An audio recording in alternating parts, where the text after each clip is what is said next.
Serge Gainsbourg. Bon après-midi. Nous avons aujourd'hui avec nous Dominique Brémond qui représente aujourd'hui une école qu'elle a créée et fondée ici à San Francisco et ça s'appelle comment? French Class. French Class. Vous êtes donc officiellement établie à San Francisco? C'est ça, depuis le mois de janvier de cette année. De cette année, donc ouais. c'est tout à fait nouveau, n'est-ce pas? L'école est nouvelle, oui, mais moi j'enseigne le français depuis 10 ans à San Francisco. C'est vrai, vous êtes une des premières qui avait vu le programme naître en 1986. C'est vrai, je me souviens avoir vu une des premières cassettes. Voilà, c'est ça, vous avez vu le premier programme et puis vous aviez fait, je crois, une annonce dans le journal français. C'est ça, un petit article dans le journal français d'Amérique. Ouais. Oui, et justement, quand vous avez vu la cassette, est-ce que ça vous a donné une bonne impression que le show allait continuer ou bien... Ben oui, j'avais tout espoir qu'il allait continuer. Apparemment, j'avais raison. Ouais. Vous aviez raison aussi, parce qu'on est là combien de temps après? Oui, ça fait presque 6 ans. 6 ans, ouais, 6 ans. D'accord, j'espère que votre école continuera aussi. Ben, j'espère, parce que c'est donc la première année. Et... Ça marche? Ça marche bien, ça marche bien, ouais. D'accord, je crois qu'au téléphone on avait parlé, qu'on parlait peut-être un petit peu de ce que vous faites dans cette école, c'est-à-dire du point de vue de vos méthodes pédagogiques peut-être et de votre méthode d'enseigner. Est-ce que vous avez quelque chose de différent de ce que les autres écoles offrent pour enseigner le français? Est-ce que c'est par exemple la même méthode que l'Alliance? Non, c'est différent. D'abord peut-être pour... commencer. French Class, c'est une école. C'est pas seulement une école de français pour principalement les adultes, mais c'est principalement un centre français. C'est-à-dire qu'on offre des classes de langue française pour tous les niveaux. On offre aussi beaucoup d'autres services. Ça peut être aussi pour des enfants? Des enfants. Il y a aussi quelques classes pour les enfants, oui. Et vous les séparez des adultes, c'est ça? Ah oui, bien sûr. Oui. C'est des méthodes différentes et des classes différentes, naturellement. Donc, le mieux, c'est de généraliser le plus possible pour qu'il y ait le plus de gens qui puissent venir, c'est ça? C'est ça. D'ailleurs, les classes elles-mêmes sont destinées aux adultes qui parlent français un peu, pas du tout, qui parlent français très bien ou qui veulent se spécialiser dans certains domaines, le français des affaires, le français du tourisme, beaucoup d'autres domaines. Oui, ça me rappelle qu'une fois j'avais parlé avec quelqu'un au téléphone et il m'avait dit qu'il était en train d'étudier les différentes méthodes d'enseigner les langues et il n'arrivait pas à trouver la meilleure méthode. Alors je lui disais... la meilleure méthode? La meilleure méthode d'enseigner une langue. Est-ce que vous pouvez... Je connais la meilleure méthode. Est-ce que vous avez plusieurs bonnes méthodes que vous avez examinées avant d'aboutir à la vôtre? Oh, bien sûr, j'ai examiné ça longuement avant de décider d'opter pour celle-ci. La meilleure méthode, de toute façon, c'est parler français. Alors c'est ce qu'on essaie, c'est la pratique. Ouais. Mais vous ne pouvez pas leur dire aller en France et puis vous perdez votre business, donc il faut faire autre chose. Je leur dis aussi d'aller en France, parce qu'on ne va pas apprendre seulement le français pour le parler entre Américains. Donc bien sûr, je les encourage à aller dans les écoles françaises. Le meilleur moyen d'apprendre, c'est d'aller dans le pays. C'est d'aller dans le pays, mais c'est aussi pendant le temps de la classe, si on a une classe pendant 1 heure, 2 heures, c'est de parler français le plus possible et d'utiliser tous les supports possibles, c'est-à-dire la vidéo, les cassettes audio, le livre, la conversation, l'écriture, la lecture, et c'est ce qu'on essaie de faire dans la méthode qu'on utilise. Oui, bon, ça c'est les matériaux, mais quelle est la méthode? Alors la méthode, précisément, c'est une méthode qui s'appuie sur la vidéo, donc une première expérience du français par le visuel. Ça c'est très important pour pouvoir associer le mot à l'image, pour éviter la traduction par exemple. Donc on entend une phrase, on entend un mot et on voit une image instantanément. Donc si vous voulez, le français entre directement par l'image et par le mot plutôt que de passer par l'anglaise. D'accord, donc si tu es dans une classe, tu ne peux pas faire ça. Par exemple, si tu dis je mange du saumon, tu ne vas pas manger du saumon. Je ne mange pas du saumon, malheureusement, j'aimerais bien.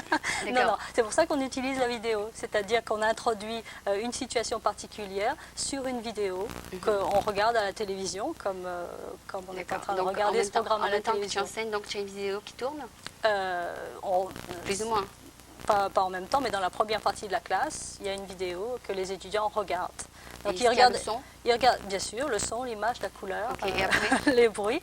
Et donc ils regardent, ils voient un petit film en gros. On voit un petit film. Quand ils ont découvert le petit film, donc associé mots avec image, à ce moment-là, on travaille avec une cassette où ils associent le son aux mots.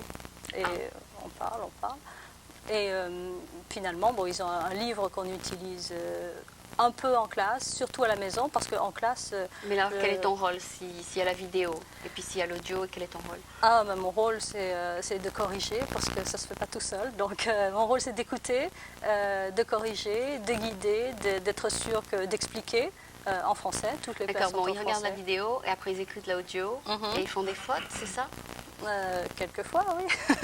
C'est-à-dire ils écoutent la vidéo avec l'audio et comment ils pratiquent? Ils pratiquent en écoutant donc un dialogue, en le répétant section par section. On l'explique en français. Bon, par exemple, ils regardent la vidéo, ils sont silencieux, n'est-ce pas? Oui, pendant qu'ils regardent la vidéo, ils sont silencieux. Ils écoutent l'audio, ils sont silencieux aussi? Ah non, quand ils écoutent, ils répètent. Ils écoutent, ils répètent, ils écoutent, ils répètent. Donc il y a un moment de silence, ils répètent. Et puis, il y a à peu près 7 minutes de silence qui est le temps de la vidéo. Ah d'accord. Ensuite, il y a à peu près 15 minutes de cassette pendant laquelle ils parlent constamment. Moi, je n'interviens que pour corriger les erreurs. De prononciation, de structure, toutes les erreurs. Toutes les erreurs. Et en même temps, j'interviens pour expliquer, parce que comme toute la cassette est en français, tu parles de la cassette audio, n'est-ce pas? Oui, la cassette vidéo, la cassette audio, toutes les deux sont en français. D'accord, donc la première partie, ils disent rien, la deuxième partie, ils écoutent une cassette audio et ils répètent. Ils parlent. Ils répètent après, tout constamment. Constamment. Il n'y a pas de blank après chaque sentence dans l'audio. Il y a le temps de répéter. Il y a le temps de répéter, voilà, c'est ça. Non, tout de même. C'est comme le Berlitz, alors. C'est comme le Berlitz, il s'arrête. Oui, c'est similaire si on veut. Est-ce que vous avez copié les sujets sur le Berlitz? Non, j'utilise une méthode qui est une méthode française, c'est pas une méthode copiée. C'est une méthode qui s'appelle Bienvenue en France et qui a été créée en France par des Français. C'est le nom d'un show par contre. Bienvenue en France, c'est le nom d'un programme télévisé. Ah bon? Je savais pas. Oui, ouais, c'est vrai. C'était un programme télévisé sur la Travel Channel à New York. Ah bon? Ouais, je savais pas. Oui. Ouais. Donc c'est le même mot, c'est le même titre? C'est le même titre, je ne sais pas du tout si c'est les mêmes auteurs, mais ils ont créé ce programme avec j'allais dire un textbook, qui est du très mauvais français, un livre, un manuel à l'appui, une vidéo et une cassette. Ah d'accord, c'est possible que ce soit le programme donc? C'est possible, c'est possible. Okay. Il y a quelqu'un qui fait les nouvelles aussi dans cette... Non, c'est uniquement des petits films, des petits épisodes. Ah ouais, ça doit être donc la même compagnie qui a fait aussi ça. Peut-être, oui. Il y a un épisode suivi d'une partie de grammaire et puis un autre petit film qui explique une nouvelle situation. D'accord. Et après, donc les élèves ont le droit de parler l'anglais ou bien non, pas du tout? Non, ils n'ont pas le droit de parler l'anglais. Voilà, donc, ils arrivent en classe, ils doivent se débrouiller pour dire quelque chose en Voilà, français. Dès le premier jour, même s'ils ne savent aucun mot, même s'ils peuvent dire seulement oui, même s'ils peuvent dire seulement merci, on communique petit à petit. La première classe, on ne se dit pas grand-chose de personnel parce qu'on travaille à partir de notre matériel pédagogique, mais petit à petit, de semaine en semaine, on commence à pouvoir communiquer. Mais on communique uniquement en français. Il faut attendre d'être dans le couloir pour parler. Et c'est à partir donc de tes articles sur les langues que tu as décidé d'enseigner ça, c'est ça? D'enseigner avec cette méthode ou d'enseigner... Non, d'enseigner, c'est-à-dire tu écrivais un article sur la langue française, n'est-ce pas? Ah non, moi ça fait 10 ans que j'enseigne le français à San Francisco. Tout en étant journaliste? Tout en étant, travaillant avec le journal français, rédactrice pour le journal français d'Amérique et Friends Today, qui est un autre magazine en anglais. Il n'existe plus? Si, il existe. Il s'est transformé en journal. Il est passé de magazine en journal. C'est plutôt de magazine en newsletter, c'est ça? C'est un petit journal. C'est plus qu'une newsletter. C'est un petit journal. Ouais. C'est quelle qualité? C'est la qualité du journal français? Oui, mais c'est plus orienté vers les Américains qui veulent voyager. D'accord, c'est un peu d'autre alors, c'est ça? Oui. D'accord. Et sur l'histoire de la France, et un peu sur le langage, puisque j'écris dans ce journal qui paraît tous les mois une chronique en anglais sur le langage, et j'écris une différente chronique sur des sujets différents en français dans le journal français d'Amérique aussi. Ok, par exemple, si un de tes étudiants regardait cette cassette qu'on est en train de faire en ce moment, j'espère. Ce serait donc Advanced Level, n'est-ce pas? Ah oui, ce serait Advanced Level. Ouais. Et après avoir regardé cette cassette, qu'est-ce qu'il ferait? Ça dépend ce qu'il veut faire, mais il y a toutes sortes de cours. En discuter ou en... Il y a toutes sortes de cours spécialisés. Donc, une des choses qu'on fait à French Class, justement, c'est que c'est très très important pour nous de toujours être à l'écoute des étudiants et toujours les conseiller. Donc, quand ils en sont à ce niveau, ils vont dire qu'est-ce que je fais. Il y a toutes sortes de choses. Ils peuvent apprendre le French for Business, par exemple. Ils peuvent apprendre le français du tourisme. Ils peuvent prendre une classe de cinéma où on va étudier le cinéma français. Il y a toutes sortes de classes spécialisées. Et toi, tu enseignes surtout le Advanced? Non, moi, j'enseigne tous les niveaux. C'est important pour moi c'est important pour moi de continuer à tu as la patience avec des débutants c'est pas une question de patience, vraiment. C'est une question de simplement être à l'écoute et puis avoir la volonté de pousser quelqu'un à communiquer. Les beginners font beaucoup plus de fautes, n'est-ce pas? Il y a beaucoup plus de travail avec un beginner qu'avec un advanced. Il y a absolument plus de travail.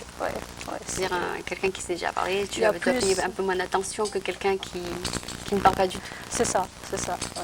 Et tu passes peut-être sûrement plus de temps, donc beaucoup moins d'élèves quand c'était beginner.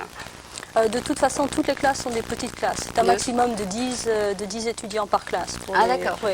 Donc pas plus de 10 étudiants, quel que soit le niveau. Ou les cours privés, si les gens peuvent faire. Un tape recorder, c'est ça, non? Bien, c'est commun. Non, le professeur utilise le magnétophone. Un magnétophone. Un seul pour tous. Un seul pour tous, oui. Ah bon, tout le monde écoute en même temps. Vitesse, donc. Non, mais ils peuvent travailler à leur vitesse à la maison. Ils peuvent acheter les cassettes. Voilà, ouais. Ah bon. Donc c'est un cours quand même assez cher si tu dois acheter les cassettes.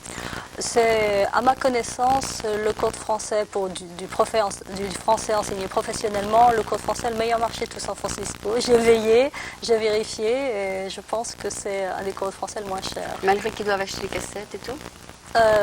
Oui, les cassettes ne sont pas obligatoires, il y a que le livre à acheter. Hein. Est-ce que les cassettes sont permises d'être dupliquées par vous?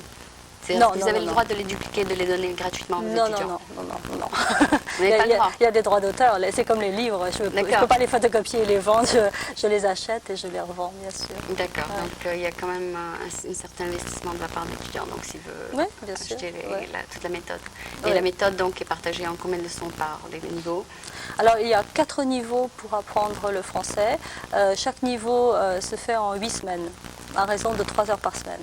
Donc en 32 semaines, on peut arriver à un niveau de français acceptable pour communiquer, converser. Combien? 32 4 x 8, 32. D'accord, 4 x 8, 32. Et ça s'applique à où? Ça s'applique à toutes les langues? Ça calcule? Non, certaines langues demandent plus de temps.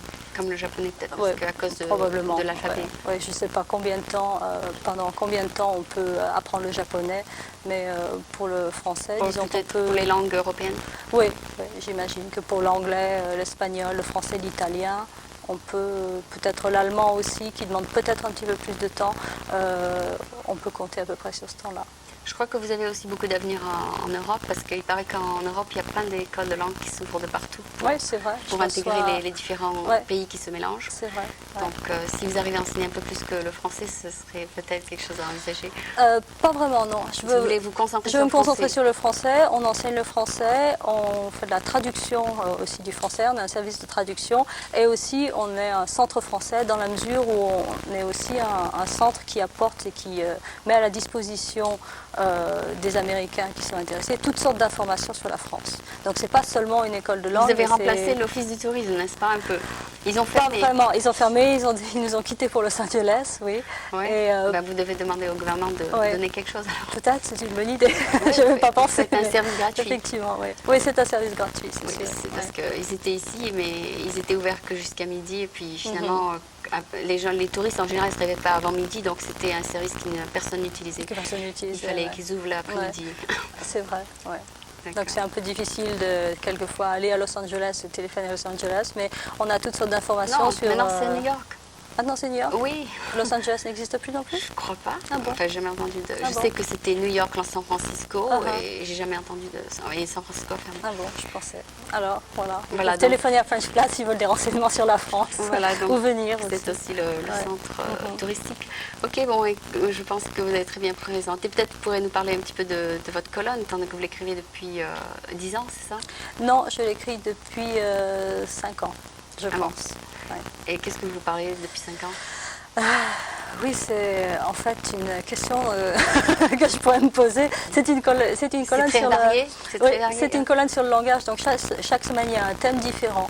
Alors le thème pourrait être un type d'expression, pourrait être un certain mot, et les 10 ou 15 manières. Oui, ça s'appelle un jeu de mots. Alors c'est pour apprendre le français. Ah, je crois que je l'ai vu. Okay. Mais en même temps, c'est un jeu. C'est un jeu. French made.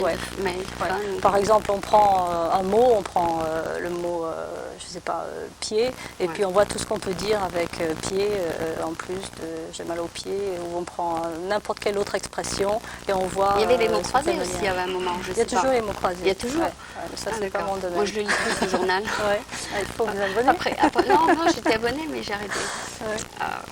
Après un moment, il faut vraiment être stimulé pour continuer. Mais enfin, il faut passer à French Class, il est distribué gratuitement aux étudiants.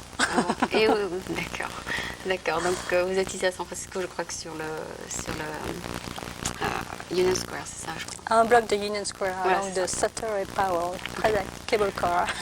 D'accord. Bon, écoutez, je vous souhaite beaucoup de succès. J'espère aussi que vous comptez peut-être aller ouvrir en Europe, c'est ça? C'est peut-être une école de français en Allemagne? Peut-être, ou en France, peut-être, dans quelques années. S'il y a plus de gens qui parlent une langue étrangère que de français. Peut-être, ou bien une deuxième école dans la région. Il y a encore de quoi faire. Il y a Berkeley, Marine. Il y a déjà toute la baie déjà. Bien sûr, il y a beaucoup à développer avant de déménager en Europe. D'accord, donc on commence par la baie après. Ok. Bon, c'était donc Dominique Brémond qui vient de nous faire une petite présentation de sa méthode d'enseigner le français. Et elle est ici à San Francisco, donc pour ceux qui n'ont rien compris de ce programme, vous pouvez toujours vous adresser à elle. Merci beaucoup d'être venu.